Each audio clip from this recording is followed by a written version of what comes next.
Please آپ جائیں یہاں سے۔ وہ اپنی حالت سے پریشان اسے بھیجنے پہ تلا تھا۔ جب اپنے کزن کی حالت دیکھتی اس کی جانب بڑھتی جا رہی تھی۔ اس کی دوست نے بدلے کی خاطر اسے کچھ پلا دیا تھا جیسے اس کے بدن میں مقابل کی طلب بڑھتی جا رہی تھی۔ خود کو بے بس پا کر وہ اپنے سے کچھ سال بڑی اس کزن کو کھینچ کر بستر پر پھینکتا اس پہ جھکتا چلا گیا، جبکہ وہ ساری رات ساکت نگاہوں سے اس کی شدتیں سہتی رہی۔ وہ خود کو داغدار سمجھ رہی تھی جب اچانک اسے پتا تھک گئے آج تو۔ یہ منظر تھا لاہور کے ایک روپوش علاقے میں بنے اس خوبصورت ولا کا جو دلکش لائٹوں سے روشن ہوتا رات کو مزید خوبرو بنا رہا تھا۔ پھولوں سے سجا وہ گھر ہر دیکھنے والے کی آنکھ میں ستائش ابھار رہا تھا۔ کوئی اللہ کا بندہ پانی پلا دے۔ صوفے پر دھوپ سے گرتے روحا نے ہانک لگائی تھی جسے گھر میں رہنے والی شخصیات نے زور و شور سے نظر انداز کیا تھا۔ رومی میری جان، پانی پلاؤ بہن کو۔ کسی کو اپنی طرف متوجہ نہ ہوتے پاتے وہ اپنے 15 سالہ بہن سے مخاطب ہوئی جو گھر پر ہی تھی۔ کون بہن؟ وہ بہن جو صبح دھوکے سے مجھے کمرے میں بھیج کے خود نکل گئی تھی۔ رومی بھی شاید اپنی صبح والی بھڑاس نکالنا چاہتی تھی۔ اس کے سرخ ہوتے چہرے سے پتہ چل رہا تھا کہ وہ اس وقت ضبط کے کن مراحل سے گزر رہی تھی۔ بہت بے مروت ہو، پانی پلا دو، مر جاؤ گی کیا؟ اسے پیار کی زبان نہ سمجھتے دیکھ اب کی بار وہ دوسرا یا یوں کہا جائے کہ اصل لہجہ استعمال کر گئی تھی، جبکہ اس کے بدلے لہجے پر وہ آنکھیں سکیڑ گئی۔ یہ میری زندگی کی آخری شاپنگ تھی، اس کے بعد میں مال کی طرف منہ بھی نہیں کروں گی۔ ان دونوں کی نوک جھونک سے تنگ آتے ارہا نے اپنے سر کو ہاتھ کی مدد سے دباتے توبہ کی، جس پہ باقی سب کھلکھلا کر ہنسے۔ ابھی یہ سب باتیں ہو ہی رہی تھی کہ سرمینا خان کی آواز پہ سب کی ہنسی کو بریک لگی۔ یہ کیا آپ کے کھیکی لگا رہی ہے؟ اور یہ کوئی وقت ہے گھر آنے کا؟ بچے اتنا غصہ کر رہے تھے، انہیں یوں آ کر لاپرواہی سے ہنستے دیکھ سرمینا خان نے انہیں دپٹا۔ وہ صبح 10 بجے کی نکلی ہوئی شام 10 بجے آ رہی تھی۔ یار چچی کیا بتائیں، آپ کی لاڈلی کو کوئی جوڑا پسند ہی نہیں آ رہا تھا، ناک پہ بیٹھ کے ہی نہیں دے رہا تھا۔ شکر منائے کہ اب آ گئے ہم، ورنہ ان محترمہ کو تو وہیں سے رخصت ہونے کا ارادہ تھا۔ صبح سے اس پہ تپی ہوئی تھی، اپنے سارے دن کی بھڑاس نکالتی ہوئی بولی، وہ ہے کدھر؟ وہ جو اسے ڈانٹنے کے لیے اس کی تلاش میں نظریں گھما رہی تھی، اسے نہ پاتے بے اختیار پوچھ بیٹھی۔ فضل کے ساتھ گئی ہے اس کے گھر اسے چھوڑنے، کہہ رہی تھی کہ اس کے لالا کے ساتھ واپس آ جائے گی۔ وہ ان کو اس کی بات بتاتی اپنا سر مسلنے لگی، جبکہ باقی سب تو جیسے کسی جنگ سے ہو کر آ رہی تھی جن میں بولنے کی بھی طاقت نہیں بچی تھی۔ کیا مطلب اس کے لالا کے ساتھ تم لوگ ساتھ کیوں نہیں آئی؟ اس لڑکی کا دماغ خراب ہے جو یوں۔ وہ ان کی بات پہ پوری طرح بپھری۔ فون ملا اسے، اس کے ساتھ آنے کی ضرورت نہیں، میں بھیجتی ہوں لینے کے لیے کسی کو۔ وہ فوراً سے انہیں کہتی ہے اندر کی طرف بڑھی۔ ان کا رخ اب اوپر کی جانب دائیں طرف موجود کمرے کی طرف تھا اور وہ تیز قدموں سے اوپر پہنچنا چاہتی تھی جب سامنے سے ہی وہ بلیک ٹی شرٹ کے ساتھ بلیک ہی جینز پہنتا، سر پر کیپ ٹکائے جلد بازی میں نکلا۔ مناسب قد، سفید رنگت، ہلکی بھوری آنکھیں، کھڑی مخرور ناک، انابی لبوں میں گھلی ہلکی ہلکی سرخی اس کے چہرے کو مزید روشن بنا رہی تھی۔ ہلکی بھوری بیئرڈ میں اس وقت کسی ریاست کا مغرور شہزادہ معلوم ہو رہا تھا جو رعایا کی خیر خبر کے لیے اپنا روپ بدل کر آیا تھا۔ اس کے مسکرانے پہ پڑنے والا ڈمپل کئی لڑکیوں کی جان حلق تک لے آتا۔ وہ مسکراتا بہت کم تھا مگر اس کی ہلکی سی مسکراہٹ بھی اس کے گال پہ گہرا گڑا ڈال دیتی تھی۔ صرف ایک یہی چیز تھی جو اس کو بے حد پسند تھی، اسے عشق تھا اپنے ڈمپل سے۔ شہرام، اس سے پہلے وہ اپنی ہی دھن میں وہاں سے نکلتا، سرمینا خان کی پریشانی میں ڈوبی آواز اس کے کانوں سے ٹکرائی۔ جی تائی جان، یہ آواز تو بھلا کیسے اگنور کر سکتا تھا؟ تبھی اپنا کام چھوڑتا فوراً سن کی طرف بڑھا۔ بیٹے فارغ ہو؟ وہ اس کو کہنا چاہتی تھی مگر اس کی جلد بازی دیکھتے ایک دفعہ پوچھنا ضروری سمجھا۔ جی بالکل، آپ بتائیے کیا کام تھا؟ وہ بنا نظر اٹھائے سر جھکائے احترام سے بولا، جس پہ وہ ہلکا سا مسکراتی۔ وہ مہرو غزل کے ساتھ گئی ہے اس کے گھر اور واپسی پہ اس کے لالا کے ساتھ آنے کا ارادہ رکھتی ہے، تو میں چاہ رہی تھی کہ وہ اس کے ساتھ نہ آئے بلکہ آپ کے ساتھ۔ اس سے پہلے کہ وہ اپنی بات مکمل کرتی ہیں وہ ان کی بات کاٹ گیا۔ میں لے آتا ہوں تائی جان، آپ بے فکر رہیے۔ وہ دھیما سا مسکراتا انہیں بے فکر ہونے کا کہتا وہ تیزی سے باہر کی طرف بھاگا۔ فضل کے بھائی کے ساتھ آنے کی باتیں اس کے دل میں بھانپڑ چلائے تھے۔ ہیل، وہ گاڑی میں بیٹھتا اسٹیئرنگ پہ اپنا ہاتھ مارتا خود کو کنٹرول کرنے لگا۔ ہاؤ ڈیئر شی! وہ اپنے سرخ آنکھوں کو میچ کر غصے سے اپنے لبوں کو بھینچتا، اپنے بالوں کو مٹھیوں میں بھرتا ہاتھ پھیر گیا۔ مزید خود پہ کنٹرول نہ رہا تو تبھی بنا دیری کیے وہ گاڑی ریورس کرتا وہاں سے نکلا۔ اس کے دماغ کی شریانیں پھٹنے کو تھی۔ وہ صبح سے گھر سے نکلی ہوئی تھی اور اب بھی بجائے اس کے کہ وہ واپس گھر آتی وہ وہاں سے بھی اپنے دوست کے ساتھ نکل گئی۔ اپنے غصے پہ قابو پاتے وہ ڈرائیونگ پہ فوکس کرنے لگا، کیونکہ جہاں اسے یہ غصہ کرنا چاہیے تھا وہاں وہ چاہ کر بھی غصہ نہیں کر پاتا۔ مقابل کے سامنے تو اس کو اونچی آواز میں بولنا بھی گناہ لگتا تھا۔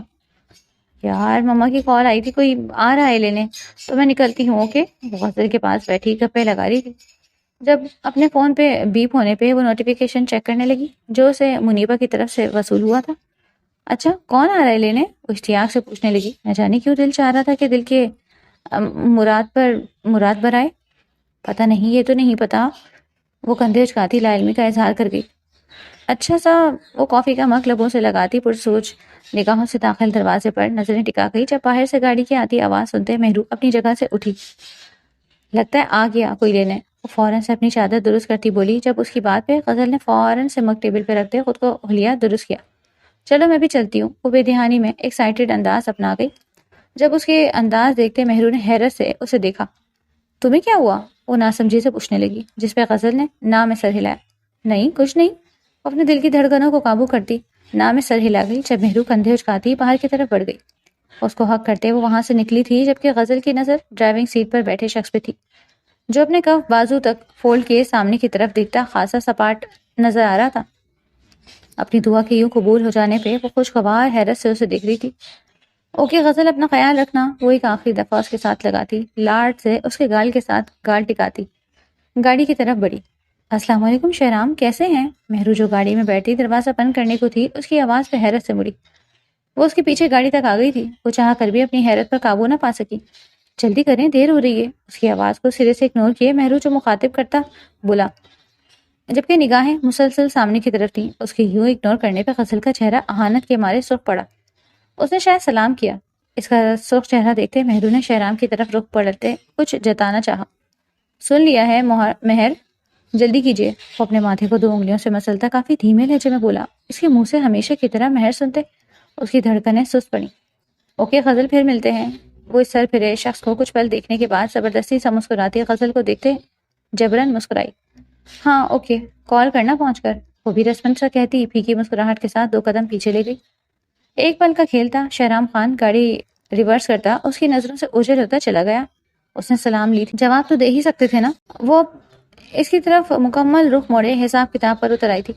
مجھے کسی لڑکی کو جواب دینے میں کوئی انٹرسٹ نہیں ہے مہر، وہ سنجیدگی سے کندھے اچکا کر بولتا ٹرن لے رہا تھا۔ اس کی بات پہ مہرو نے آنکھیں پھیلائیں۔ کیا مطلب؟ تم نے مجھے مرد سمجھا ہوا ہے؟ وہ حیرانگی سے اس کی طرف دیکھتی پوچھنے لگی جب اس کی بات پہ بوکھلایا۔ استغفر اللہ مہر، وہ بے ساختہ گاڑی کو روکیا۔ کیا کہہ رہی ہیں؟ وہ اب تک حیران تھا۔ ہاں تم نے ہی کہا کہ تمہیں لڑکیوں سے بات کرنے میں انٹرسٹ نہیں ہے، تو کیا میں مرد ہوں جو مجھ سے کر رہے ہو؟ وہ کھل کر اپنی بات رکھتی آنکھیں چھوٹی کیے اسے دیکھ رہی تھی۔ واٹ؟ وہ اس کی پوری بات سننے کے بعد محض یہی بول سکا۔ اس کی حیرانگی پہ بہن نے آئی برو چکائی تھی۔ میرا مطلب تھا کہ غیر لڑکی سے آپ تو گھر کی عورت ہیں۔ غصہ جھٹک کر دوبارہ سے گاڑی سٹارٹ کرتا بولا جب وہ سمجھنے کے انداز میں سر ہلاتی لفظ عورت پہ اچھلی۔ اللہ معاف کرے، عورت ہوگی تم، میں تو ابھی لڑکی ہوں، خبردار جو عورت کہا تو۔ وہ اسے آنکھیں نکالتی پونڈ کرنے لگی۔ جب اس کی اٹھی ہوئی انگلی دیکھتے وہ مسکراہٹ ضبط کرتا سر ہلا گیا۔ آئندہ نہیں بولوں گا۔ وہ سر خم کر گیا۔ اس کا موڈ بے حد فریش ہو گیا تھا۔ دونوں شاید پہلی دفعہ اتنا کھل کر بات کر رہے تھے۔ آپ کیوں نہیں آئیں گے؟ سب کے ساتھ نہ چاہ کر بھی وہ پوچھ بیٹھا تھا۔ غزل نے بلا لیا تھا اس لیے نہیں آئی۔ وہ اپنے موبائل پہ اسکرولنگ کرتی بولی جب اس کی بات پہ سر ہلا گیا۔ آئندہ کہیں بھی جائیں تو وہ بتا کر جائے گا، اور وہاں سے کسی کے ساتھ آنے کی ضرورت نہیں۔ تائی جان کو کال کیجیے گا، وہ خود کسی کو بھجوا دیا کریں گی۔ وہ سامنے کی طرف دیکھتا ٹھہر ٹھہر کر بول رہا تھا جب مہرو اس کی بات ایک کان سے سنتی دوسرے سے نکالتی سر ہلا گئی۔ آئندہ اگر ایسا ہوا مہر تو آپ کا باہر جانا بند بھی ہو سکتا ہے۔ وہ اسے لاپرواہی سے سر ہلاتے دیکھ پونڈ کر گیا۔ جب وہ ماتھے پر بل ڈالتی اسے گھڑنے لگی۔ کون کرے گا بند؟ ایک آئی برو چکاتے استحصائیہ لہجے میں پوچھا۔ آف کورس میر شہرام خان۔ وہ ایک ادا سے اپنا نام لیتا اس کی نگاہوں میں دیکھتا اپنی آنکھیں گاڑ گیا۔ پوری آنکھیں نقاب سے چھلکتی سرمئی آنکھوں سے ٹکرائی تھی۔ ایک دل آور آزاد ہوا تھا جبکہ دوسرا پھڑپڑایا تھا۔ بے ساختہ وہ ان نگاہوں کی تپش سے گھبراتی اپنا رخ موڑ گیا۔ اس کو یوں پلٹتے دیکھ وہ اس کے شہر سے نکلتا سر جھٹک گیا۔ باقی کا راستہ دونوں کا خاموشی میں گزرا، معنی خیز خاموشی، بنا لفظوں کے دونوں ایک دوسرے سے مخاطب تھے مگر لب دونوں کے سی ہوئے تھے۔ لاہور کے ایک روپوش علاقے میں بنا یہ ولا کئی ایکڑ پہ پھیلا تھا۔ اس ولا کی دیواریں میر ابراہیم خان نے رکھی تھی۔ 30 سال پرانا یہ ولا خوبصورتی میں اپنی مثال آپ تھا۔ میر ابراہیم کی شادی جہاں آرا بیگم سے ہوئی تھی جن کے 3 بچے تھے، میر برہان خان، میر فرقان خان اور میر حاکم خان۔ سب سے پہلے نمبر پہ میر برہان خان تھے جن کی شادی فاریہ خان سے ہوئی تھی۔ ان کا ایک بیٹا اور 2 بیٹیاں تھیں، میر اسال خان جو تقریباً 27 سال کا تھا. اس کے بعد زوہا خان جو 22 سال کی تھی، اور پھر رومیسا خان جو 15 سال کی تھی. اس کے بعد میر فرخان تھے جن کی شادی زرمینہ خان سے ہوئی تھی. ان کی 2 اولادیں تھیں. مہرما خان جو تقریباً 23 سال کی تھی. دوسرے نمبر پر ساحر خان جو 21 سال کا تھا. اس کے بعد میر حاکم خان تھے جن کی شادی شازمہ خان سے ہوئی تھی. ان کی بھی 2 اولادیں تھیں. ایرا خان جو کہ 22 سال کی تھی، اور دوسرے نمبر پر شہرام خان جو 21 سال کا تھا، اور پورے خاندان میں سب سے زیادہ حسین تھا. اس کا حسن پر فرد کے حسن پر حاوی تھا. شہرام بات سنو.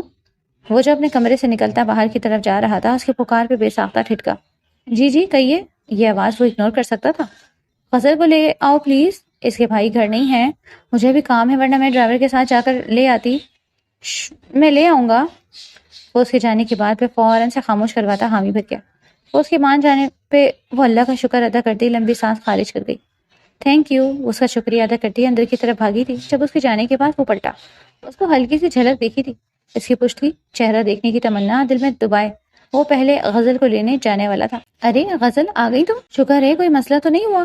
یار میں نے خود آنا تھا مگر کام بہت تھا، اس لیے شہرام کو بھیج دیا. اسے اندر آتے دیکھ مہرو جو سب مہمانوں سے مل رہی تھی بے ساختہ اس کی طرف بڑھ گئی. جبکہ غزل بھی کافی حد تک خود کو کمپوز کر چکی تھی. وہ بہت کچھ سوچ کر اس فنکشن کو اٹینڈ کرنے کے لیے اس ولا میں انٹر ہوئی تھی.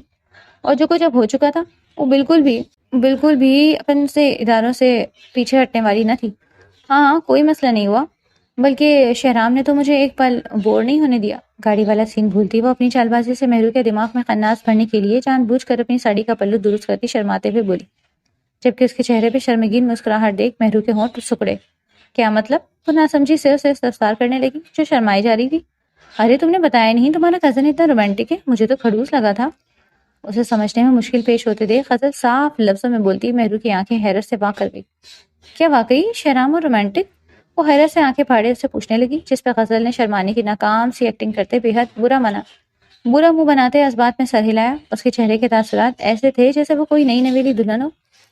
جبکہ مہرو بے حد الجھن کا شکار ہوتی اس کے چہرے میں الجھ کر رہ گئی. ایسا بھی کیا ہوا کہ وہ تمہیں رومانٹک لگا؟ اور وہ خود کو روک نہ پائی. تجسس ہوا تھا کہ شہرام نے ایسا بھی کیا کہہ دیا اس کی دوست کو جو اس کی لالیاں یوں بھاپ چھوڑ رہی تھی. ارے اب کیا بتاؤں، شرم آ رہی ہے. وہ منہ پہ ہاتھ رکھ کر ہلکا سا کھلکھلاتی. مہرو کو اس پر زہر سے بھی بری لگی تھی. دیکھو غزل، اس سے پہلے وہ اپنی بات مکمل کرتی اس کی نظر دروازے سے انٹر ہوتے شہرام پہ پڑی تھی جس کا موڈ بے حد بگڑا ہوا تھا. ماتھے کی ابری رگیں اس کی بات کا ثبوت تھیں کہ وہ کافی غصے میں ہے. غزل کی باتیں شہرام کے تاثرات کہیں سے بھی اس کی باتوں کی نشاندہی نہیں کر رہے. چلو تم انجوائے کرو، میں آتی ہوں. وہ غزل کی گال تھپ تھپاتی پھیکی سی مسکراہٹ لبوں پہ سجاتی وہاں سے نکلی. جب پیچھے شاطرانہ مسکراہٹ لبوں پہ جماتی اپنے ہاتھ میں پکڑے کلچ گرفت مضبوط کر گئی، یوں جیسے اس میں کچھ بہت قیمتی تھا اس کے لیے جسے وہ کھونا نہیں چاہتی تھی. شہرام بات سنو، رکو. وہ ہائی ہیلز میں اس کے پیچھے بھاگتی اسے پکار رہی تھی. جب وہ اس کی آواز سنتا اپنے قدموں میں مزید تیزی لانے لگا. اس وقت وہ بے حد غصے میں تھا. وہ اپنا یہ روپ مہرو کو نہیں دکھانا چاہتا تھا. رکو شہرام، سنائی نہیں دے رہا؟ میرے پیر میں درد ہو رہا ہے، بھاگ نہیں سکتی. اسے مزید دور جاتا دیکھ وہ اپنی جگہ پہ رک کر چیخی. جب اس کی چیخ نما پکار میں بولے گئے الفاظ اسے روکنے کے لیے کافی تھے. وہ جھٹکے سے پلٹا. اس کے پیروں پہ نگاہ جما کیا جو لہنگے کی مدد سے چھپے ہوئے تھے. اس نے اوپر دیکھنے کی کوشش نہیں کی. وہ جانتا تھا اگر دیکھ لے گا تو وہ سب بھول جائے گا. وہ تو عام حالت میں اسے منجمد کر دیتی، آج تو تمام ہتھیاروں سے لبریز تھی. وہ 2 سیکنڈ میں سارا فاصلہ طے کرتا، اس کے قدموں میں بیٹھتا، اس کا لہنگا ہلکا سا اٹھاتا، اس کے پیروں پہ نگاہیں جما کیا جو اس وقت لال ہوتے سوج چکے تھے. اس کے پیروں کا حشر دیکھتے اس نے مشکل سے خود کو کچھ بھی کہنے سے روکا. آنکھیں میچتے اپنے آپ پہ ضبط کرتے وہ اس کے پیروں پہ اپنے ہاتھ ٹکا گیا. جب وہ جھٹکا کھاتی پیچھے کو ہی، مگر شہرام کے ہاتھ سے یہ کرنے سے روک چکے تھے. پلیز مہر، بہت غصے میں ہوں، مزید غصہ نہ دلائیں. وہ یوں ہی سر جھکائے نرم لہجے میں بولا. پورا کوریڈور خالی تھا جہاں وہ لڑکیاں شہزادیوں کی طرح اپنا لہنگا ہلکا سا اٹھائے کھڑی تھی، اور وہ حسن میں ڈوبا ہوا شخص اس کے قدموں پہ سر جھکائے اس کے پیروں سے کھیلنے میں مصروف تھا. جوتا چینج کریں. جا کر کچھ پل اس کے پیروں پہ انگلیوں سے کھیلتے وہ اس کا جوتا اتارتا اسے حکم دے گیا. جبکہ مہرو اس وقت مکمل بھول چکی تھی کہ وہ اس کے پاس کیوں آئی تھی. اس کے لہجے میں اس قدر روب تھا کہ وہ بے ساختہ سر ہلاتی اس کی بات ماننے کا اقرار کر گئی. فریش ہو کر آ رہا ہوں، تب تک آپ کا جوتا چینج ہو. اس کے گال پہ ہلکی سی تھپکی دیتا وہ بنا دیکھتے مڑ گیا. جبکہ پیچھے وہ اس کے حصار میں جکڑی اس کی پشت دیکھتی رہ گئی.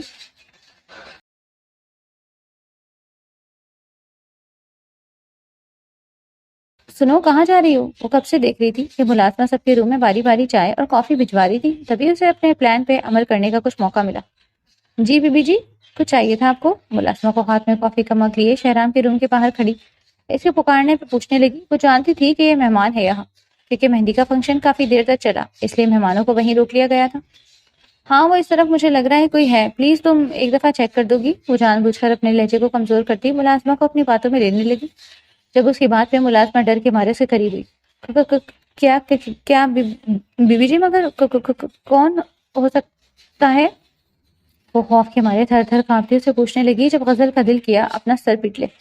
ارے بدھو، بلی ہے، لیکن مجھے بلی سے بہت ڈر لگتا ہے، پلیز اسے بھگا دو۔ اب کی بار وہ اپنی بات بدلتی دوسرا حربہ آزما گئی، جبکہ ملازمہ کا خوف اب بھی کم نہیں ہوا۔ بی بی جی، بلی سے تو مجھے بھی بڑا خوف آتا ہے جی، میں شہرام بابا کو بولتی ہوں۔ ملازمہ بلی کے نام پہ مزید خوف زدہ ہوتی ہے اس کے ساتھ چپکنے کو تھی۔ اس کے غزل کے تاثرات ایسے تھے کہ اس ملازمہ کا قتل کر دے۔ جاہد، پکڑاؤ یہ کافی ادھر، اور یہاں سے ہی کر دو اسے، شاید چلی جائے۔ غزل اس کے ہاتھ سے کافی کا مگ تھامتی بولی، جبکہ ملازمہ اس اچانک افتاد پہ بوکھلاتی کانوں کو ہاتھ لگا گئی۔ نہ بی بی جی نہ، میرا دل کانپ رہا ہے جی، میں نہ چاہوں گی۔ وہ ڈر کے مارے تھر تھر آئی ہوئی فوراً انکار کر گئی، جبکہ اس کا رخ دوسری طرف ہوتے دیکھ غزل فوراً سے اپنے ہاتھ میں چھپائی گئی چیز کو کافی میں انڈیلتی سکون کا سانس بھر گئی۔ اف، اپنا کام ہو جاتے دیکھ اس کے رگوں پہ کہ سکون کی لہر دوڑ گئی۔ اچھا چلو، میں کسی اور کو بولتی ہوں، پکڑے یہ کافی اور دے آؤ اپنے بابا کو۔ اس کو کافی کا مگ تھماتی وہاں سے نکلتی چلی گئی، جبکہ ملازمہ نے حیرت سے اس کی پھٹیاں دیکھی۔ پھر کو سمجھ نہ آتے وہ کندھے اچکاتی شہرام کے کمرے کا دروازہ کھٹکھٹا گئی۔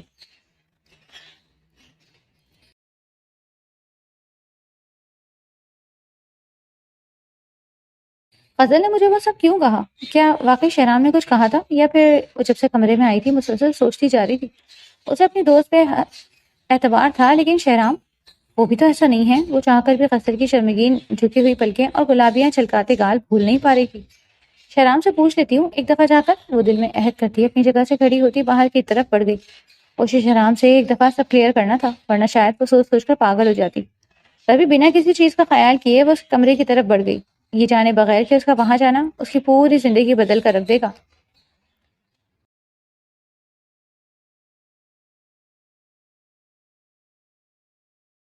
یس کمنگ۔ وہ ابھی ابھی اپنا کام کر کے فارغ ہوا تھا، جبکہ اندر اسے آگ محسوس ہو رہی تھی۔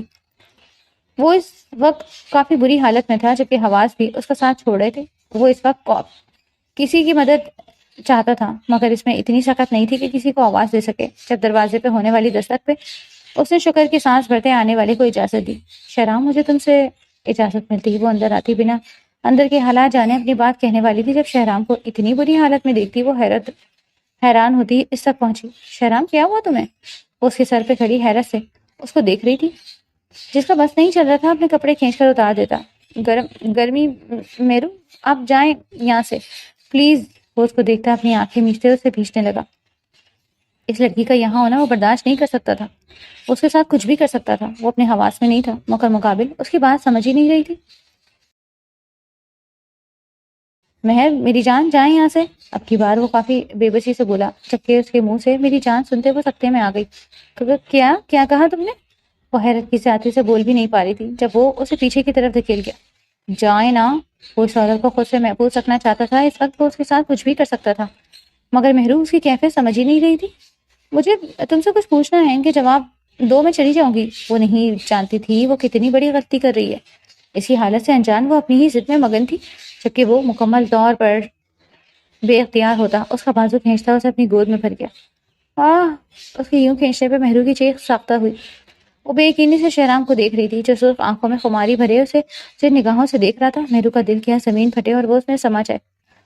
شہرام، وہ بے یقینی سے نام سر ہلاتی احتجاج کرنے لگی، جب وہ اپنا حصار مضبوط کرتا اس کی گردن پہ اپنی ناک ٹکا گیا۔ کتنا تڑپا ہوں میں تمہاری خاطر، اندازہ بھی ہے تمہیں؟ ہر دن ہر رات تمہیں سوچ کر گزارتا ہوں۔ واللہ تم آ ہی گئی میری پناہوں میں۔ وہ اس کی گردن پہ ناک سہلاتا مہرو کے ہاتھ پیر فریز کر گیا۔ شہرام، چھوڑو مجھے، کیا کر رہے ہو؟ پاگل ہو؟ عزت کا خوف اس وقت خوف آیا تھا، مگر مقابلے سے چھوڑنے کو تیار ہی نہیں۔ میں آج دور نہیں رہ سکتا تم سے مہر، تم میری قربتوں کی حقدار ہو، میری ہو تم، صرف میری۔ اس کے لبوں پہ لب جماتا اس کو پیچھے کی طرف دھکیلتا اس کی سانسوں کا گلا گھونٹ گیا۔ میں دھاڑے مار کر ہوتی خود کو اس کی گرفت سے آزاد کروانا چاہتی تھی، مگر وہ اس وقت وحشی درندہ بنا اس کو لباس کے ہر بوجھ سے آزاد کرتا، اس کی اور اپنی جان ایک کر گیا.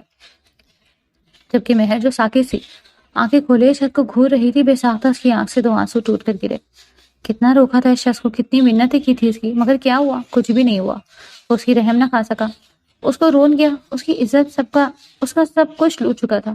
اپنے وجود سے نفرت محسوس ہوئی تھی اسے اس وقت. وہ خود پہ لعنت بھیج رہی تھی. کیوں آئی اس کے کمرے میں، اس مرد کے کمرے میں رات کی اس پہر؟ اس کی نگاہوں نے اس درندے کو ڈھونڈا جو اسے کچھ دور آنکھیں مولے دنیا و جہاں سے بیگانہ تھا. وہ نہیں جانتا تھا کہ وہ کیا کر چکا ہے. جس عورت سے وہ محبت کا دعوے دار تھا، اسی عورت کو وہ رون گیا. واللہ، کیا اسے بد نصیب بھی تھا کوئی شخص جو اپنی ہی محبت کو رونتا، اسے خود سے نفرت کروا گیا. دوسری جانب غزل کروٹ پہ کروٹ لے رہی تھی. اس نے کافی میں وہ گولی ملا تو دی تھی، مگر خود شہرام کے کمرے میں نہ جا سکی. وہ رازمہ نے زرمینہ خان کو خبر دی تھی کہ مہمان بی بی جی ڈر رہی ہیں، جس کی وجہ سے وہ غزل کو اپنے روم میں لے آئیں.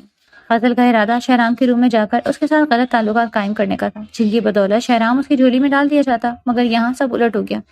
وہ اسے کافی پلانے میں کامیاب ہو گئی تھی، مگر خود اس تک رسائی حاصل نہ کر سکی. مہر، آپ یہاں کیا کر رہی ہیں؟ صبح کی سنہری کرنیں اس کے کمرے تک آتی اس کی نیند میں خلل ڈال گئی. جب اچانک ہی اسے کسی چیز کا گمان ہوا، وہ پٹ سے آنکھیں کھولتا اپنے دائیں جانب نگاہیں ٹکا کیا جہاں وہ آنکھیں کھولے چھت کو گھورنے میں مصروف تھی. بے ساختہ قرام کرنٹ کھاتے جھٹکے سے اٹھا. اسے یقین نہیں آ رہا تھا جو وہ دیکھ رہا تھا وہ سچ تھا. جب آہستہ آہستہ دماغ پر زور ڈالنے سے اسے سب یاد آتا گیا. او گاڈ! وہ بے یقینی سے اپنا سر تھامتا اس عورت کی طرف دیکھنے لگا جس کی نگاہیں اپنی چھت کو گھورنے میں مگن تھی. مہر! وہ تڑپتے ہوئے اسے پکار گیا. جب اس نے انسنی کرتے اپنا کام جاری رکھا. مہر، بات سنیں. اب کی بار وہ اس کا بازو ہلاتے بے بسی سے بولا. جب ایک جھٹکے سے وہ اس کا ہاتھ پیچھے کو پھینکتی اٹھتے ہوئے اس کے منہ پر تھپڑ چڑھ گئی. مہرمہ خان نام ہے میرا. خبردار، جو مجھے مہر بولا تم نے. انگلی اٹھا کر اسے وارن کرتی ایک ایک لفظ چبا کر بولتی. مہر! وہ بے ساخت کر رو دیا. اس عورت کی تکلیف پہ وہ دھاڑے مار مار کر رو دیا. اپنے ہاتھ سے اسے فنا کر کے وہ اب اس کے سامنے آنسو بہا رہا تھا. اس کو روتے دیکھ مہربانی تنزیہ نگاہوں سے دیکھتے سر جھٹکا. اس وقت وہ کچھ بھی محسوس کرنے سے قاصر تھی، جبکہ شہرام کا دل چاہ رہا تھا خود کا قتل کر دے. وہ کیسے اپنی مہر کے ساتھ ایسا کر سکتا ہے؟ وہ تو محافظ تھا نا اپنی مہر کا. پھر اس کی عزت کو کیسے تار تار کر دیا؟ سانس لینا بھی کوئی دلیل ہے؟ میں نہیں مانتا کہ زندہ ہوں میں.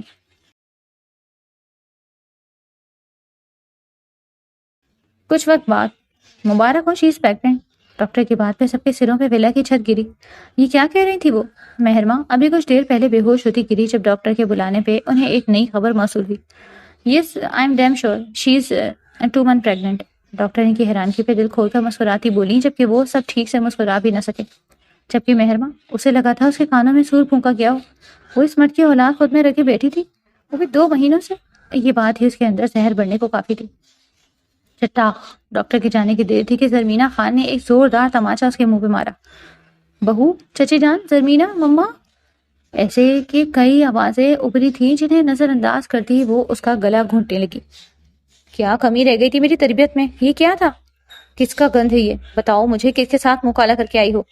وہ اس پہ تھپڑوں کی بارش کرتی روتی ہوئی اسے پیٹتی جا رہی تھی جب وہ اذیت سے بھرپور مسکان لبوں پر سجاتی انہیں دیکھی گئی.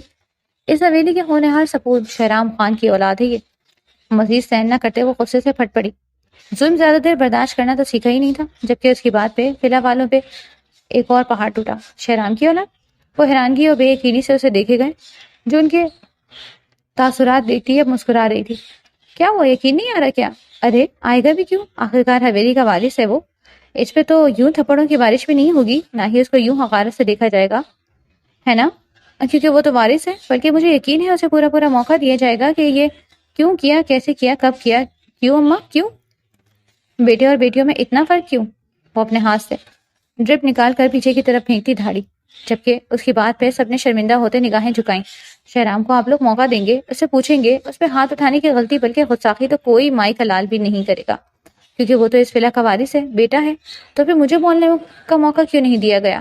کیا عورت اتنی سستی ہوتی ہے اماں؟ خود بھی تو عورت ہیں آپ، کہ ہاتھ نہیں کانپا یہ سب کرتے ہوئے؟ ایک دفعہ بھی مجھ سے پوچھا کہ یہ کیسے ہوا؟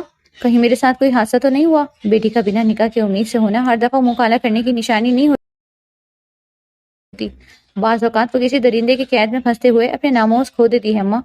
آپ لوگ الزام لگا دیتے ہو، یہ جانے بغیر کہ جو سہ رہی ہے اس نے بھی تو منتیں کی ہوں گی، عزت کی بھیک مانگی ہوگی، معافی کی طلبگار ہوگی، رہائی چاہتی ہوگی، مگر نہیں، وہ تو بیٹی ہے نا، اسے کیوں کر ہی جواب طلب کیا جائے گا؟ اس کو تو بس سزا ہونی چاہیے، سنانی جائے گی۔ یہ بیٹیوں اور بیٹوں میں فرق کرنے والی زمین خدا، یہ یاد رکھنا، ایک مرد کو پیدا کرنے والی بھی ایک بیٹی ہی ہے۔ اگر عورت کا وجود نہیں تو اس مرد کا بھی وجود نہیں۔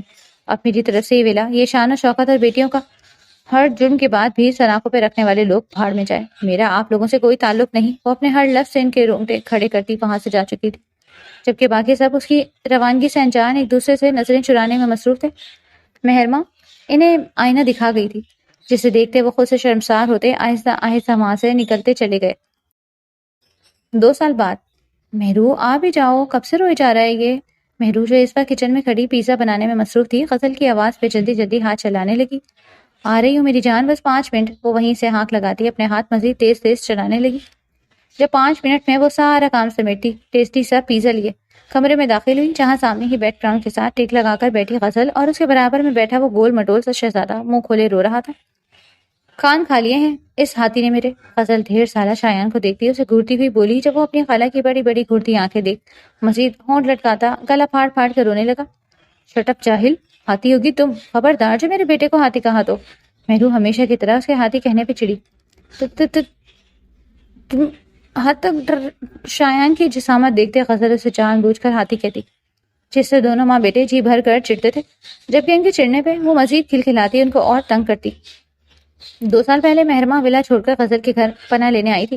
جب اسے غزل کے ایکسیڈنٹ کا معلوم ہوا، زوہیر کی شادی کے 2 ہفتوں بعد اپنے ماں باپ کو ایئرپورٹ چھوڑ کر واپس آتے ہوئے اس کی گاڑی کی شدید ٹکر ہوئی تھی، جس کی وجہ سے وہ اپنی دونوں ٹانگیں کھو چکی تھی۔ اپنی ٹانگیں کھونے کے غم میں وہ نیم پاگل ہو چکی تھی۔ جب مہرماں نے اسے واپس زندگی کی طرف لانے کا ارادہ کیا، وہ خود بہت برے حالات سے گزر رہی تھی، لیکن اس لڑکی کو زندگی کی طرف لانا ہی اب مہرماں کا مقصد تھا۔ مہرماں کی کیئر اور اپنے لیے احساس دیکھ کر غزل نے اسے ساری سچائی بتا دی تھی کہ کس طرح اس نے کافی میں ٹیبلٹ ملاتے شہرام کو حاصل کرنا چاہا، جس کو سنتے مہرماں کافی دیر بے یقین رہی۔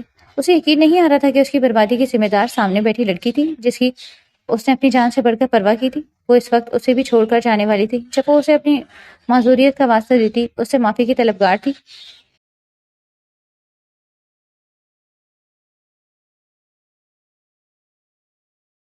اور پھر وہ معافی جو مہرماں اسے اتنا وقت نہ دے سکی، شایان کی آمد پہ دے گئی۔ غزل کو اس کے لیے اس کی کیے کی سزا مل گئی تھی۔ وہ ساری زندگی چل نہیں سکتی تھی، اس سے بڑھ کر سزا اس کے لیے کوئی نہ تھی۔ جب شایان کی آمد پہ وہ اسے اللہ کی رضا کے لیے معاف کرتی، اسے اپنا دیوانہ بنا گئی۔ وہ غزل جو کچھ سال پہلے شہرام کی دیوانی تھی، اب وہ مہرماں شہرام خان کی دیوانی بن چکی تھی۔ غزل کی جان بستی تھی مہرماں اور شایان میں۔ وہیں دوسری جانب ولا والے مہرماں کی غیر موجودگی کی وجہ سے مکمل ٹوٹ چکے تھے۔ شہرام نے انہیں ساری حقیقت سے آگاہ کیا تھا، جس پہ وہ سب خود پہ نازل ہوتے، اس قہر کو دیکھ کر رہ گئے، جبکہ اس سب کے دوران ایک حقیقت سے پردہ اٹھا تھا کہ شہرام اور مہرماں کا نکاح 55 میں کر دیا گیا، جس کو چھپانے کا مقصد صرف اور صرف مہرماں کی عمر تھی، جو شہرام سے زیادہ تھی، جبکہ اس بات پہ شہرام کی آنکھوں میں لہو اترا۔ ان کی ایک چیز میں کی گئی غفلت مہرماں کو اس سے کتنا دور کر گئی، مگر دل کے ایک کونے میں اطمینان تھا کہ مہرماں کے ساتھ اس کا تعلق کا قائم ہوا وہ حرام نہیں تھا۔ خود پر سے بہت بڑا بوجھ اٹھتا ہوا محسوس ہوا۔ غزل اس سے مہرماں کی موجودگی کے بارے میں بتا چکی تھی۔ حویلی میں سب لوگ جانتے تھے کہ مہرماں اس وقت غزل کے گھر میں پناہ گزیر ہے۔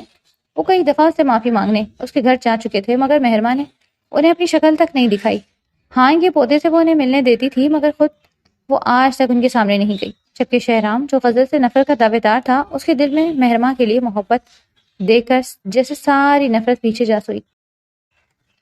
وہ ماضی میں جیسی بھی تھی، اپنی سزا کاٹ چکی تھی۔ اس کا دل اور اس کی جان یہ لڑکی اپنے گھر میں رکھی ہوئی تھی۔ وہ کیسے اس لڑکی سے نفرت کرتا؟ وہ اپنے بیٹے سے جی بھر کر باتیں کرتا، اسے پیار کرتا، مگر مہرماں 2 سالوں سے اس نے ولا والوں کو اپنی شکل تک نہیں دکھائی تھی، جبکہ وہ لوگ ہر دفعہ معافی کی درخواست لے کر آتے اور یوں ہی مایوس ہو کر چلے جاتے۔ یہ بات مہرماں کے علم میں بھی لائی گئی تھی۔ وہ شہرام کے نکاح میں بچپن سے تھی، ایک سکون تھا جو پورے وجود میں اترتا محسوس ہوا، مگر باوجود اس کے وہ اسے معاف نہیں کرنے والی تھی۔ مہرو، شہرام بھائی کی کال آئی تھی، وہ ملنا چاہتے ہیں تم سے۔ اس کا اتنا خوشگوار موڈ دیکھتے غزل نے گھبراتے ہوئے اپنی بات رکھی۔ وہ ان دونوں میاں بیوی میں پھنس چکی تھی، جبکہ مہرو نے اس کی بات پہ کاٹ دار نگاہوں سے اس کی طرف دیکھا۔ زیادہ محبت جاگ رہی ہے بھائی کے لیے تو بتاؤ، وہیں چھوڑ آتی ہو تمہیں؟ وہ اس کی طرف گھور کر دیکھتے ہوئے بولی، جب غزل کی زبان پہ کھجلی ہوئی۔ مجھے کیوں چھوڑنے جاؤ گی؟ تمہارا گھر ہے، تم جاؤ، میرا گھر یہ ہے، میں تو یہیں بلواؤں گی۔ وہ جان بوجھ کر اس کی اس طرح کی بات کر رہی تھی کہ مہرو غیرت میں آ کر اس کا گھر چھوڑ جائے، مگر کیا مہرو کو غیرت آ سکتی تھی؟ تمہارا ہے تو کیا ہوا، تم مجھ سے الگ تھوڑی ہو، بنا غیرت کے ہاتھ مارے وہ 32 کے 32 دانت دکھاتی بولی جب غزل منہ بسور گئی۔ بڑی کی کوئی غیرت لیس ہو تم، اس کے دانت نکالتے غزل مسکرا بھی نہ سکی، کیونکہ اگر آج مہرو کو وہ راضی نہ کرتی تو شہرام اسے چھوڑنے والا نہیں تھا۔ اسے اب بھی وہ کال یاد تھی جب شہرام کا کہنا تھا تم نے خراب کیا تھا، اب تم ہی صحیح کرو، جبکہ اس کی بات پہ ایک پل کے لیے غزل گڑبڑائی تھی، مگر اگلی ہی پل مہرو کی دوست ہونے کا ثبوت دیتے بے شرمی سے گردن میں سریا فٹ کر کے گردن اکھڑاتی اسے گھور گئی۔ ہاں تو میری ہی وجہ سے آج آپ باپ بنے ہیں، آپ تھوڑی عزت کر لیں میری۔ وہ بنا اپنے کارنامے پہ شرمندہ ہوئے اسے تھوڑی بہت تمیز سکھانے لگی جب اس کی ڈٹائی سے فون کاٹنے پہ وہ موبائل کو گھور کر رہ گیا۔ مہرو، ویلا سے کال آئی ہے، شہرام بھائی کا ایکسیڈنٹ ہوا ہے۔ وہ ابھی شایان کو سلا کر آ ہی رہی تھی جب اسے غزل کی بوکھلاہٹ سے لبریز آواز سنائی دی۔ اس کا دل ساکت پڑ گیا۔ کیا واقعی اس کا ایکسیڈنٹ ہوا تھا؟ پر کیسے؟ وہ ساکت پڑتی سانسوں کے ساتھ اس سے ہاسپٹل کا نام پوچھنے لگی، ایک دم جیسے اسے سانس لینے میں مسئلہ ہوا تھا۔ اگر اسے کچھ ہو جاتا تو وہ چاہ کر بھی اس سے آگے کچھ سوچ نہیں پا رہی تھی۔ یا رماضی عذاب ہے یا رب، چھین لے مجھ سے حافظہ میرا۔